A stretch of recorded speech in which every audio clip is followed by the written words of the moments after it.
It was supposed to be a fun day. I was with my friends at Six Flags, but things didn't go as planned. I wasn't feeling well, a dull headache, a bit of nausea. The thrill rides I had looked forward to all day were suddenly the last thing I wanted to do. So, I decided to sit down on a bench while my friend, Kevin, went off to ride one of the coasters. I told him I'd wait for him by the exit.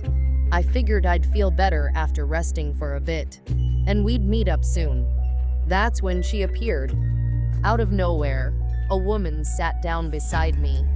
She had this wide smile on her face, the kind that made it hard to tell if she was just being friendly or if there was something more to it. At first, I didn't think much of it. It was an amusement park. After all, people were friendly. Everyone was in a good mood. But this woman wasn't just passing by, she was staying. "You should come with me," she said suddenly, breaking the silence. "I can't," I responded, surprised by how direct she was. "I'm not feeling well." She waved a hand dismissively, as if what I said didn't matter. "That's why I'm here. Come on, you'll be fine." "I really shouldn't. I'll probably puke on the ride." I tried to keep my tone light, hoping she'd take the hint and leave me alone, but she wasn't deterred in the slightest. She just smiled, a little too brightly, and ignored everything I was saying. "Don't worry about it, just come on already," she insisted.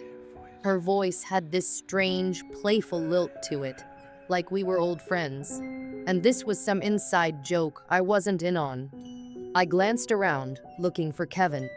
Surely, he'd be back soon, and I wouldn't have to keep fending off this woman. "Sorry, I'm waiting for my friend. He'll be back any minute," I told her, hoping she'd take the hint. "Oh, he can wait here," she said, still smiling. "It'll make you feel better, I promise. It's no big deal." I shook my head. "No, Kevin won't stick around here if I'm not here. He'll think I went back to the bus or maybe to the bathroom." I was trying to explain things rationally, to give her reasons she couldn't argue with, but she didn't seem interested in reasons. I said it'll be fine. "Come on," she pressed again. Her insistence was starting to make me uncomfortable. Why was she so eager for me to go on a ride with her? We were strangers. I didn't even know her name, yet she was pushing and pushing like this was the most natural thing in the world. I glanced at my phone to check the time. "Six Flags is closing soon," I reminded her. "By the time we get to the ride, they'll stop letting people on. There's no point." She waved her hand again like she knew better. "Oh, don't worry. I work here, so it's fine." That made me pause. If she worked here, maybe she had some kind of employee privilege. But something wasn't adding up. I looked her over again. She wasn't wearing a uniform, just regular street clothes, jeans, and a plain t-shirt. No name tag, no badge, nothing that made her look like an employee. She must have noticed me eyeing her outfit because she quickly added, "Okay, I don't actually work here, but I have a lot of friends who do." What? Why lie about working here?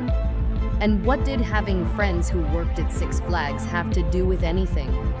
Could she and I ride after closing just because she knew some employees? It didn't make sense. The more she talked, the weirder this whole situation felt. "So, why don't you just ride with your friends?" I asked, still confused as to why she was so focused on me when she apparently had so many other options. She smiled even wider, her eyes locked on mine. "Because you're special, and I want to go with you." A chill ran down my spine. There was something off about the way she said it. Her smile was still there, but it didn't reach her eyes. It felt forced now, almost predatory. I shifted uncomfortably, trying to figure out how to get out of this situation without being rude. I've always been the kind of person who hates confrontation, and I didn't want to hurt her feelings, even though I was growing more and more uncomfortable by the minute. "I'm really not up for it," I said, trying to keep my voice calm and polite. "I'm feeling sick, and I don't want to leave my friend here alone." But no matter what I said, she kept insisting. "It's no big deal. It'll be fun, I promise. You'll feel better once we're on the ride." Her persistence was starting to freak me out. Why wouldn't she take no for an answer? It was like nothing I said mattered. She just kept smiling that too wide smile and asking me to come with her. Then, as if the universe finally decided to throw me a lifeline, she looked over my shoulder and said, "Is that your friend?" I turned around, and to my immense relief, I saw Kevin walking out of the exit. I practically jumped up from the bench and started heading toward him, but I paused for a moment to turn back and wave goodbye to the woman. Despite everything, it still felt rude to just walk away without saying anything. But when I looked at her face, something had changed. The smile was gone, replaced by a look of pure rage. Her eyes were narrowed, her lips pressed into a thin line. It was like all the friendliness had been sucked out of her in an instant. For the first time since she approached me, I felt genuinely afraid. I had never seen anyone look at me like that before, like she hated me, like she was furious that I was leaving. The anger in her eyes made my stomach turn. I backed away quickly, my heart pounding in my chest. I hurried over to Kevin, not even waiting for him to reach me. I was too scared to stay there any longer, terrified that if I didn't move fast enough, she'd follow me or try to stop me. Thankfully, she didn't chase after me, but the whole walk back to the bus, I kept glancing over my shoulder, half expecting her to be right behind me. When we finally made it to the bus, I breathed a sigh of relief, but my mind was still racing. What had just happened? Who was that woman? Why had she been so insistent on getting me on that ride with her? That night, when I got home, I told my parents about the encounter. My mom's face went pale as I explained what had happened. She listened quietly, and when I finished, she said something that chilled me to the bone. "If you had gone with her," she said softly, "you wouldn't have made it to the ride." Her words hung in the air, heavy and terrifying. It wasn't until she said that I realized the truth. That woman had never wanted to go on the roller coaster. She wasn't interested in the ride at all. My dad, ever the cautious one, gave me another one of his talks about the dangers of going anywhere alone with strangers. "You should always stick with your friends in public places," he reminded me. "Even if they're just a few minutes late, it's better to wait together." I nodded, but the truth was, I wasn't scared because I had been suspicious of the woman from the start. I hadn't gone with her simply because I didn't feel well. If I hadn't been sick, I might have gone along, thinking nothing of it, and who knows what could have happened. Looking back now, it's terrifying to think about how naive I was. Even after my mom pointed out how dangerous the situation had been, part of me still wanted to believe that the woman had just been friendly. Maybe she really did just want someone to ride with. But as I've gotten older, I've come to realize that there's no innocent explanation for a grown woman pressuring a kid to go anywhere with her alone. It wasn't just her persistence that bothered me. It was the way she changed when I finally said no. That look on her face, the anger, the hatred, it wasn't the reaction of someone who was just disappointed. It was the reaction of someone who had lost something they had planned. Over the years, my mind has gone back and forth on what might have happened if I had gone with her. Could she have been some kind of predator? A kidnapper? Or maybe she was just unstable, someone who didn't take rejection well. I'll never know for sure, but every time I remember the way her eyes burned with fury as I walked away, I can't help but think that whatever she had in mind for me, it wasn't good. Emily was at a birthday party for one of her classmates, just like any other Saturday. There were games, laughter, and eventually the excitement of heading into one of the side rooms for pizza and cake. My dad, who was chaperoning the party along with a few other parents, did a quick head count of the kids as they started lining up. That's when he noticed something that made his stomach drop. Emily, my little sister, wasn't among them. At first, he didn't panic. Emily could have easily been hiding or playing in one of the tunnels. He called her name, expecting her to pop out with a big grin on her face. But when she didn't show up, a cold unease started to creep in. My dad called her again, louder this time, his voice bouncing off the walls of the playroom. Still nothing. Some of the kids offered to help look for her, diving into the jungle of slides and tunnels. After what felt like forever, but was probably only a few minutes, they all came back, shaking their heads. No Emily. That's when things spiraled. My dad, usually a calm and composed man, began freaking out. He grabbed one of the supervisors and demanded that they search the entire place. The staff, realizing the gravity of the situation, sprang into action. The police were called. Other parents started whispering, their voices low but loud enough for me to hear the fear in them. Then someone brought up an old story that sent chills down my spine. It was about a kid who had been abducted from another amusement park. They said the child had been taken to a bathroom, their head shaved, and then they were snuck out of the building under a quick disguise. Whispers floated around the room. It must have happened to Emily, they said. I refused to believe it. But deep down, I knew something was wrong, terribly wrong. Not because of some abduction theory, no. It was something worse. Emily had been taken by him. The man I had seen in my dreams. The man who lived in the tunnels beneath Adventureland. I had seen him before, with his twisted smile and eyes that seemed to glow in the dark. I knew he was real, even if nobody else did.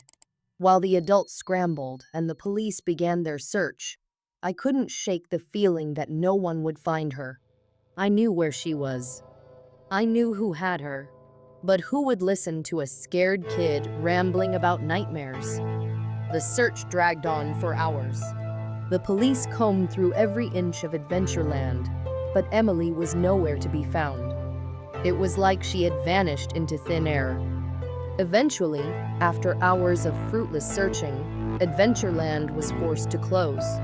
It shut its doors for good just a few days later. Apparently, when the police asked for surveillance footage, the owner had to admit that there were no cameras.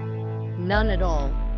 And when the building was inspected, they found numerous safety violations, glaring ones. Emily had been swallowed by the playscape, or as I called it, her tomb of plastic. I knew she was still in there somewhere. Whether she was alive or not was the question that haunted me every night. In the days that followed, my parents were so consumed by Emily's disappearance that they barely noticed anything else, including me. I felt invisible, like I didn't exist without my sister. But I couldn't just sit there, doing nothing. I had to find her. I had to bring her back, no matter what. So one evening, when the chaos had somewhat subsided, I grabbed my bike and rode back to Adventureland. The place looked worse than ever, abandoned and dilapidated. It seemed to sag under the weight of everything that had happened. I circled around the building, searching for a way in. Most of the doors were locked, but I found one with a small wooden window near the handle. Grabbing a rock from the ground, I smashed the glass and slipped my hand through the jagged hole. The door creaked open. The second I stepped inside, the silence swallowed me whole. Adventureland was a graveyard now. The once vibrant, echoing sounds of kids playing were gone, replaced by a suffocating stillness. The only light came from the dusty front windows, casting long shadows across the room. The playscape loomed in the center, its twisted tunnels and slides now resembling the skeleton of some monstrous creature. My heart pounded in my chest as I approached it. I wasn't sure what I was expecting to find, but I knew I had to go in. I dug through my backpack and pulled out the flashlight I had brought, along with my pocket knife. The beam of light cut through the darkness, bouncing from one fishbowl window to the next as I scanned the playscape. I kept expecting to see that sneering face from my nightmares looking back at me. But when I didn't, I aimed my flashlight into the nearest tunnel. Taking a deep breath, I crawled inside, gripping my knife tightly. Every nerve in my body was screaming for me to turn back, to run, but I couldn't. Not when Emily was still out there somewhere. The tunnels were darker than I remembered, and with each turn, my courage faded. What if the man was still here? What if he was waiting for me? Sure, I had my knife, but what good would it do against him? Then I heard a low, sinister chuckle, echoing from deep within the tunnels. My heart leaped into my throat. I froze, listening for footsteps, or worse, the sound of something slithering through the darkness. The silence that followed was deafening. I thought of Emily, her innocent smile, and that gave me the courage to keep going. I crawled deeper into the maze, my flashlight barely cutting through the thick blackness. The further I went, the more I became convinced that I wasn't going to make it out alive. After what felt like hours of crawling through the dark, I stumbled upon something strange. A hole had been burnt through the plastic tunnel, leading into the building's walls. It reminded me of those prison break movies I'd seen on TV. Without thinking, I climbed through the hole and found myself in a hidden space behind the walls. The air was thick and damp, smelling of mold and rot. I crawled on all fours, passing insulation that looked like cotton candy and rusting pipes humming softly overhead. Eventually, the tunnel opened up into a small concrete room.